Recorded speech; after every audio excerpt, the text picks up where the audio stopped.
Hey everyone, I'm Marvin. I'm a GSoC contributor with OpenMRS, and over the past few weeks, I've been working on something I'm really excited about. So OpenMRS has a huge set of REST APIs, but there's no clean way of properly documenting them. All the existing methods are either manual or they depend on old and legacy methods. So my project is all about changing that.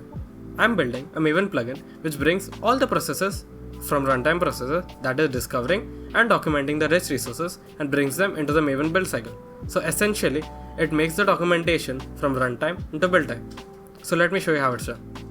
Let me start by talking about the objective of the project. So there are over 90 REST resources in the system, and each one has multiple representations like default, full and ref. Documenting all of that manually is not just tedious, it's error prone and easy to fall out of sync. On top of that, the existing OpenAPI generator for OpenMRS is reflection based and produces incorrect or incomplete results at runtime. So a better approach was clearly needed.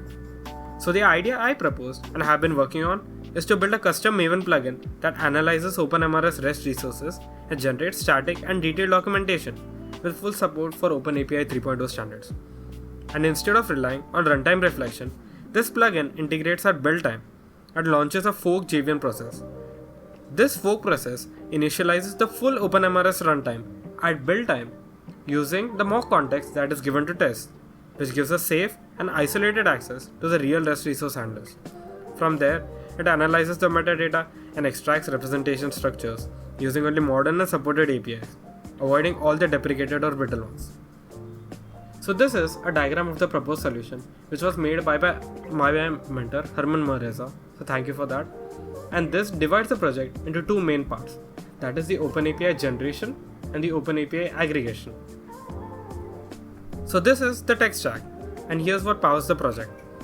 It is written in Java using the Maven plugin API and JUnit to integrate the plugin and the context. For OpenMRS integration, it uses API version 2.4, the web services REST module, Spring, and Hibernate. Jackson handles the JSON generation, and H2 simulates a lightweight database. And SLF4j takes care of logging. So it's all built to be reliable, portable, and easy to integrate with OpenMRS development workflows. So here's the progress. As of now, I've completed a working version of the plugin that initializes the full OpenMRS context safely inside a fork process. And it scans and analyzes over 90 resource handlers.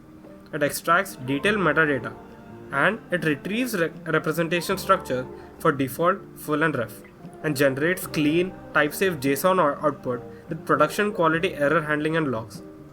So let me show you by running my project.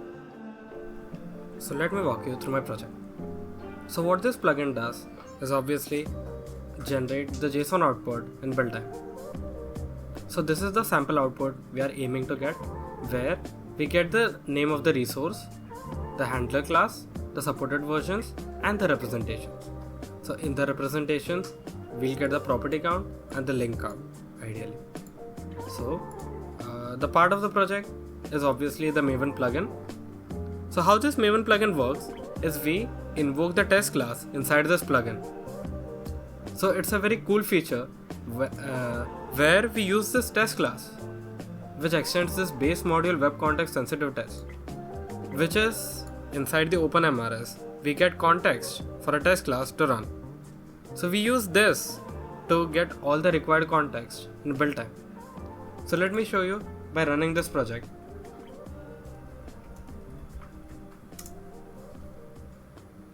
So I have this plugin in a standalone directory. So this is not tied to the REST module or anything else. So the thing we are hoping at the end is that this successfully compiles and we get a JSON output of all the resource files that the class loader has scanned. So till the time it runs, I'll just show you through the Mojo.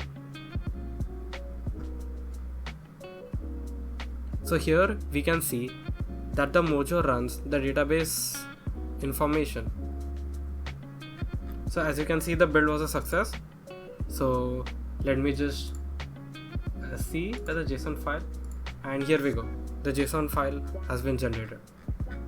So let me take any one example to show that this is accurate. So let me go to patient resource, So as you can see, this is a patient resource file, and it is saying that in default it has 5 properties and in full it has 6 properties.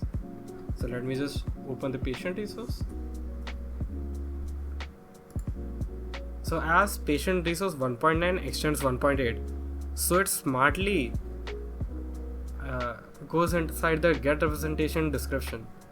And if you can see here, if the representation was default, then it should add 5 properties that we can see here, and if it was full, it should generate 6 properties. And as we can see here, it is 5 for default and 6 for full. And if you go through the others, it will be accurate as well. So I've been able to generate over 94 resources successfully. And some of the resources that are not being generated are actually some edge cases, and there are some sub resources. So I'm really happy with my progress that this project is taking. And now let me talk about the future goals. So in the next phase of the project, I'll be extending this plugin to generate OpenAPI 3.0 spec files directly, including full schemas for CRUD operations and integrated support for Swagger UI. The goal is to make it version aware, configurable, and able to serve both JSON and YAML formats, eventually powering full-fledged API docs inside developer tools or CI pipelines. So that was it from my side. I'd like to thank my mentors Shibong Ho and Marvin Sukumar. They were really helpful to me, and they were incredibly supportive for everything I did. I'd also like to thank the org admins, GSoC and Beryl, and I'd like to thank everyone from the community to being so open to this project. And yeah, they were very helpful. So see you guys in 6 weeks with a finished project. Thank you.